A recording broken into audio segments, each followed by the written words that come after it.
Hola amigos, I'm Hannah from SpeakBetterSpanish.com. This is a new idea that I'm trying out this week. It's going to be a Q&A video with some of the questions I've gotten from Spanish students this past week. So the first question is, what's the difference between hablar and decir?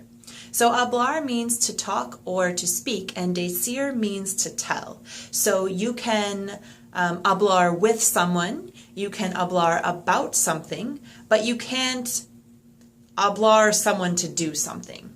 That would be decir. So if you want to tell someone a command or to do something, that would be decir. You could decir someone about something as well. So there is a little bit of overlap, but there is a difference in the usage of those two words. Just like in English, there's a difference between to speak or to talk and to tell. Very similar.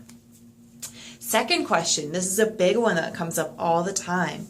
What's the difference between the preterite and imperfect? Or the question was kind of phrased in, how do I construct the past tense in Spanish? So in English, we have one main past tense, right? Like something happened, and that's that. But in Spanish, that something happened is split into two different categories. So it's very difficult for English speakers that are learning Spanish to kind of wrap their heads around these two categories. So there are multiple past tenses, but the two most common in Spanish are the preterite and the imperfect. So the preterite, or the pretérito, is, and I'll just give you kind of a general summarization. There are a lot of little nuances to when we use one versus the other, but just in general, the preterite is for completed actions in the past that happened a specified number of times, something within a specific time frame with a specific beginning and end, or as I said, specific number of repetitions. And the imperfect is used for something that was ongoing in the past without a specific number of repetitions. When we're describing or setting the scene or setting up a story in the past, it's also used for things that don't have a specific beginning and end. So that's kind of a general overview of preterite and imperfect, and that's something that you really should spend a little more time looking at specific examples and working through to get more comfortable with, but I will put a link with more information and some exercises on those two different past tense verb tenses in Spanish in the comments. Next question. The verb familia, or I'm sorry, the noun familia, so it means family, is that singular or plural? Like, would you say, la familia está feliz, or la familia están felices?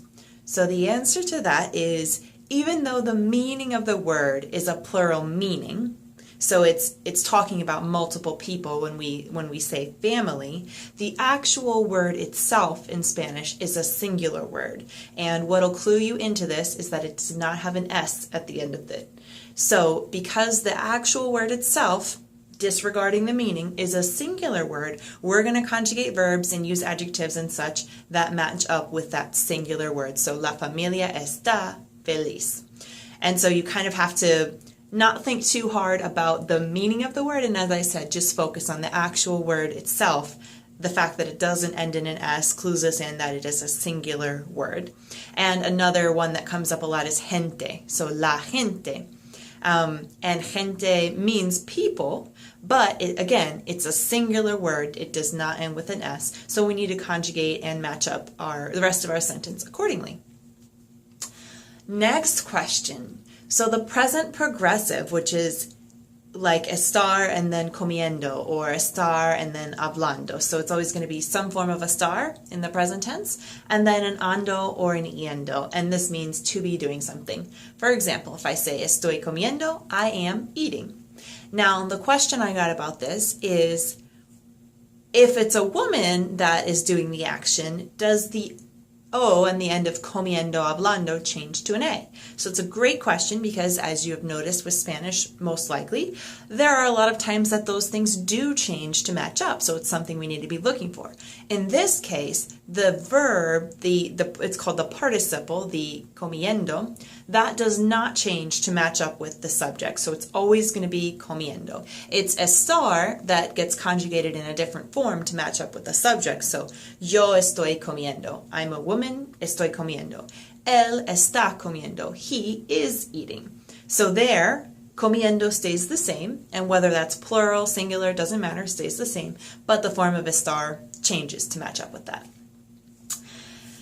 Next question I got was about how to say that something doesn't work. Let's say like laptop or some type of electronics isn't isn't working correctly. So we know that trabajar means to work, but that actually means to work in the context of like going to an office or going to a desk and putting in, hours that you'll get paid for or something like that.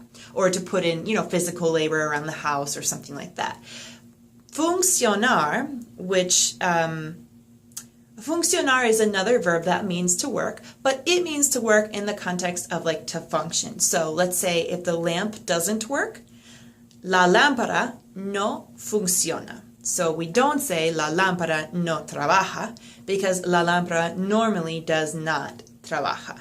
So la lámpara is the lamp, so you're not going to have a lamp going into work, putting in some hours, you know what I'm saying? So it's a slightly different context. Now, you will sometimes see native speakers express like la lámpara no trabaja, so you'll be able to understand what they're saying. But if you want to really get down to the nitty-gritty and be correct about it, it actually should be la lámpara no funciona. So they'll still understand you if you don't get it right, and as I said, even some native speakers may use it in that way, but most commonly and correctly, it would be funciona. So whether or not you want to use it that way, that's totally up to you. As you guys know, we have slang in English, and we have things that are not done correctly, and it's just a part of everyday vocabulary, so just something to keep in mind.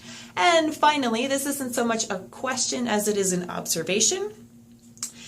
We have some contractions in Spanish, which is when two words are right next to each other and they come together to form one word. So one of the most common ones is al. So if you wanted to say voy a el restaurante, I'm going or I go to the restaurant, we would form a and el together into the contraction al. So it would actually be voy al restaurante. I'm going to the restaurant. So in the same way that in English we say cannot forms can't, I can't do something instead of I cannot do something, it's the same thing in Spanish with al. So just make sure whenever you have an a right next to an l, you form those together into al. So I hope this video helped you guys out with some of the questions that I see a lot.